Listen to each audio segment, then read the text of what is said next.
This is about wrong and right, and we want to be on the side of what's right. I hear that President Fann said this morning that when half the people are wondering about the integrity of their elections, there's only one group of people that can do something about it, and that's the leaders that are elected to look and see if they can identify anything that we can do better in Arizona's election processes. I was Secretary of State for 6 years. During that 6 years, I oversaw 12 state elections, including the only recount of a state election in the history of the state of Arizona. And the election family in Arizona is full of Republicans, Democrats, Libertarians, Independents, and others who want one thing, and that is to have integrity in our elections. And I think so we have to do everything we can to protect the sanctity of the ballot box. We're never going to get 100% of the people to agree on who should win the election, but we should have as close as possible to 100% of the people who have confidence that the election process was done with integrity. And that's what we're here to do. Let's talk some process. Everything that's happening over at the Veterans Memorial Coliseum, we're trying to make it as transparent as possible. We are making sure that everything is secure. The people working on the process are secure. The ballots are secure. Ever since the machines and the ballots were delivered, we've had 24/7 armed security guarding the ballots. I think there's only 2 people in the building, and one of them is not me, that has the keys to the ballot corrals that you can see on the 24/7 live streaming. Everything is very secure, but I'm not going to talk about the details of our security plan. Everything that's happening there is just about processing the ballots, and there's nothing happening there that would violate the identity of any voters or any privileged voter information. Now, I know a lot of people have made up their mind as to whether this audit is necessary or not.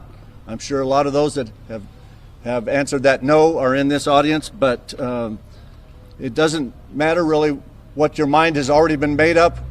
We are here to make sure that Arizona voters can have faith and confidence that the elections that we conduct in this state, in this county, have integrity. So this gentleman to my left, you always tell me that elections ought to be what? They need to be transparent, trackable, and publicly verified. And in the election that we're auditing, they're claiming that this thing has been audited 2 or 3 times. It hasn't, and I'll explain to you very simply why it wasn't. Right here in the mic. Okay. I was there for the August primary. I spent 3 weeks in Maricopa. And first I want to tell you, I think it could be one of the best election departments in the United States. And when I got to the hand count audit that they did, and I was part of that process, we picked 50 batches of ballots, and they were picked before the election. We picked 2 to 4 batches per day. Now, I want to remind you that they were picked before the election. And then we went ahead and we put in what I call a scarlet letter. The scarlet letter is, here is the results for those 50 batches, okay? Now, those 50 batches were audited, and they added up perfect, but they were flawed. You picked 50 batches before the election before you've committed the results. And that means is that if you have 9,600 batches, you pick 50, you only count 25, an insider could know what batches not to hack. It's like saying that we got 9,600 batches in the state, and I'm going to put 50 cops at 50 batches, those banks, and because those banks were not robbed, we know that the other 9,500 were not. That's a problem, okay? And then on top of that, they keep saying, we run a logic and accuracy test. And they keep saying it over and over. They do these audits running logic and accuracies. Logic and accuracy test is a very important process. It tells you that everything is working right at this moment. It's all it's proving. Now, how do I know that? Because Volkswagen built a computer that they put in their diesel car that passed emissions in this country maybe 1.5 million to 2 million times. I want you to know Volkswagen had to buy back all these cars. And I want you to know that these cars did not cheat by 40% on the emission test. It didn't cheat by 80%. It was 40 to 80 times over the limit. So clearly, a logic and accuracy is an important test, but it's not an audit. And so we're doing the first audit, and we're working very hard. And yes, we've had some glitches, but we're working to take care of that, aren't we, Kim? Yes, we are. Thank you. Okay, I'll take a few questions if there are any. How many ballots have been tabulated? When do you expect to complete this, and can you complete it in the time allotted? I don't know the specific number of ballots as of today because they hadn't got the count in from today's work. But with the progress that's being made every day, Dennis, we are on track to have the counting of the ballots done by the end of the time that we have Veterans Memorial Coliseum to do the work in. So we're on track to get the job done in the time that we have. Can you tell us how many ballots per county as of yesterday?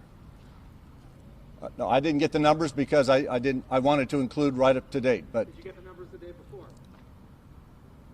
No. So you don't have the numbers.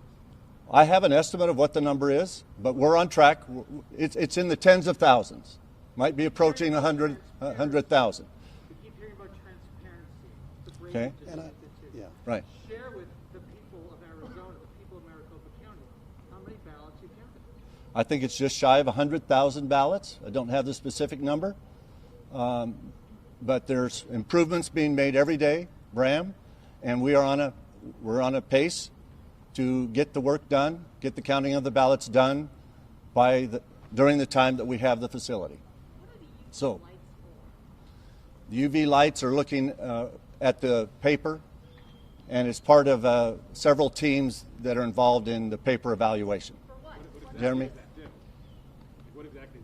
I personally don't know. I do. You said yesterday in an interview that you were using the UV lights to look for watermarks on the ballots. Is that accurate? Is that something that you're actually looking for? We're looking for a lot of things, okay? They are, at least. The people are doing the examination. Pardon me? There aren't watermarks. Then we won't find any. That's right. We won't. Why are you looking for them? Yeah, doesn't that What they're looking for is folds and pieces of paper because there's a guy who came out and said certain things that the ballots were stuffed, okay, that we're going to find bamboo in the paper. There's a lot of, we're out here really doing a lot of unghosting people who believe strange things, okay? I know if there was something done, it would have been done through the secret software that we vote on, and it could be a fractional attack. We call it fraction magic. I was on that team. They're calling it, other people are calling it hammer and scorecard, okay, which I don't know those two programs. I know that I was with black box voting when we discovered fractional voting that's involved in our voting system, which is a very big problem. We should all have a whole vote, and it's one vote, and it should be counted as one. Not 3/5 of a vote, not 4/5 of a vote, a whole vote. So it's evaluation. We're evaluating the paper. We're evaluating the paper. It does really? I've been doing it for 17 years. Pardon me. Okay. I'm sorry. Okay. Who else has a question? Okay. Yes. On the fractional voting issue that you're saying, no, we don't have any indication or anything that's what's going on in camera one. We don't. That's where the machines. You're talking about camera one. Where the machines are supposed to be evaluated. So All they're doing right now is they are downloading the images and all of the electronic information that were on the machines. They're making a copy of that information so that they can do the analysis on the copy and not risk any damage to the machines. So they're simply downloading the forensic information from the machines. It's an experienced IT company that has done that for 2 or 3 decades, I believe, Ben's company. So and is that going to be part of a report? someone else? Yes, sure. At the same time Yeah. ballot coding? Everything related to the audit will come out in a report. We're probably 50 days from that, but we're working hard to get there. Ken, you both have spoken a lot about transparency. So my question to you is, you obviously want the public to trust what you guys are doing in the Coliseum. It's well understood. That's why we have 24/7 cameras. Have been running since the machines and the ballots were delivered. But why did it take the news organizations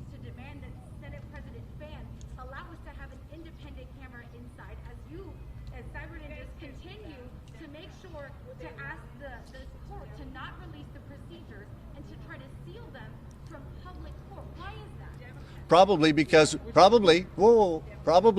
when we allowed the press in there one day, all evidence is that somebody propped the door open, and others came in and walked around the building talking about how easy it was to get into the building. So we've had some issues with the press.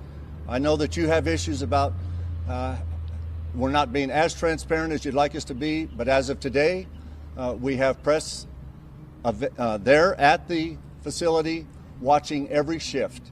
And whether we have 2 shifts a day as we have or go to 3 or 4, the press will be allowed in on every shift. What does it have to do with not releasing your procedures, what you're Well, doing, and how you're doing it? Why is it that you won't release the procedures, what you're doing and how you're doing it? It's not the Senate's procedures. The contractor wants to protect, I think, some proprietary things, and the judge will decide. The judge will decide. And you don't think the public has a right to know how the job is being done? The judge will decide whether parts of his procedures are proprietary and deserve protection, or whether they don't, and they'll all be opened up. Well, you talk about, you mentioned specifically Senate President Fann this morning talking about half of people didn't trust the results, so we have to do this in order to make sure that everyone trusts it. But the other half that does already trust the results, with all of this back and forth, with seemingly some mismanagement, they're not going to trust it at the end. So how do you actually... Well, the half of the people that don't trust the election results of 2020 were the opposite half. Can we hold the applause? Yeah, let's... Can I listen? Hey. No, please. Can I listen Yeah. to him? Okay? The half of the people that don't trust the 2020 election are the opposite of the other half of the people who were screaming fraud and mistrust of the 2016 election. So in a 4-year period, we've had just about all of the country, in one way or another, express some frustration over whether our elections in America are secure and whether they have integrity. So I think that's why the Senate had the courage to say, we're going to find out in Arizona, and we're going to audit Maricopa County. It represents more than 60% of the state of Arizona, and we'll be able to tell both sides that Not the whole state. the whole state. But not the whole state. Yeah, we'll be able to tell the whole state. Yeah, well, maybe it's a third that didn't, and a third in the middle, and a third that did. So, yes, we're going to be able to tell every Arizonan in a few weeks that they can have complete integrity and trust in their elections, or that we have some parts of the election that need to be improved. And that's what the Secretary of State's office does. That's what I did for 6 years. Every 2 years, we review the procedures that were used in the election before it, and we look for ways to make it better in the next election. And that's all that this is doing. There's nothing about this audit that has anything to do with trying to overturn the 2020 election. It's only about how to make elections better going forward. Yeah, funding. The Senate contract is $150,000. I think it's going to take way more than that, but I don't know exactly what that number is yet. But I believe, and I'm fighting to make sure that the full amount is transparent to the public and actually runs through the Senate, because there's thousands of people around the country that are donating $5, $50, $500, $5,000, whatever dollars to organizations. One of them is fundtheaudit.com. If there's anyone listening, watching, or whatever that wants to make sure that their elections have more transparency, please go to fundtheaudit.com. And all of that money, I am going to fight with every ounce of breath I have to make sure that all of that money goes through the Arizona Senate and is publicly disclosed. And if 501c4s or other organizations want to donate through the Arizona Senate to that cause, that will all be known to anybody who wants to track the money down. Why did the Senate just sign a contract for the amount this would actually cost instead of farming it out to outside? Because probably they didn't want to spend more of the taxpayers' money than they had to, and they initiated the contract with $150,000, and they took some risk along with the auditing companies that the difference would be made up by contributions and donations from people all over the country, and that's exactly what's happening. So they had that agreement beforehand. When she signed the contract, did Fann know I can't afford all this, or won't pay all this. We're going to rely on private donations. Was that understood between Fann and Doug Logan before this process started? You'll have to ask Fann or Doug Logan about that. But I believe that they knew it was going to take more than the 150, and that it would require donations or grants, just like election departments in many of Arizona counties and the Secretary of State's office received grants and funding from the private sector to conduct the election in November of 2020. And I just said.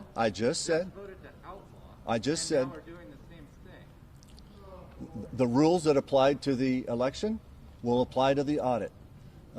There were private funds allowed to come in, and we'll know all that in a matter of months. No, I'm not. I'm going to. Mike Lindell paying for this audit. No. How do you know that? How do you know? I don't. Well, if he He could be giving to one of those 501c4s that you don't know. and if he does, that will be all. That all gets disclosed when the reports of the 501c4 contributors are disclosed. That's just like what happens when the companies, when the organizations. If you're not going to let me answer questions, Bram, then I'm not going to answer them. Okay? So. I do have another question. There's a lot of talk about trust. You know, part of your history is you launched an investigation into a conspiracy theory, birtherism. No, I did not. You apologized to it for it. I did not launch an investigation, so I'm not going to even address that. We're here to talk about the audit of an election in Maricopa County that the Senate had the courage to initiate, and it's going to help people around this state and around this country know that they have complete confidence in their elections or where we can make them better. So that's all the time I have. I'm over there working from 6:30 in the morning until midnight, and I'm going to get back over there and do my job. Thank you for doing your job and coming today.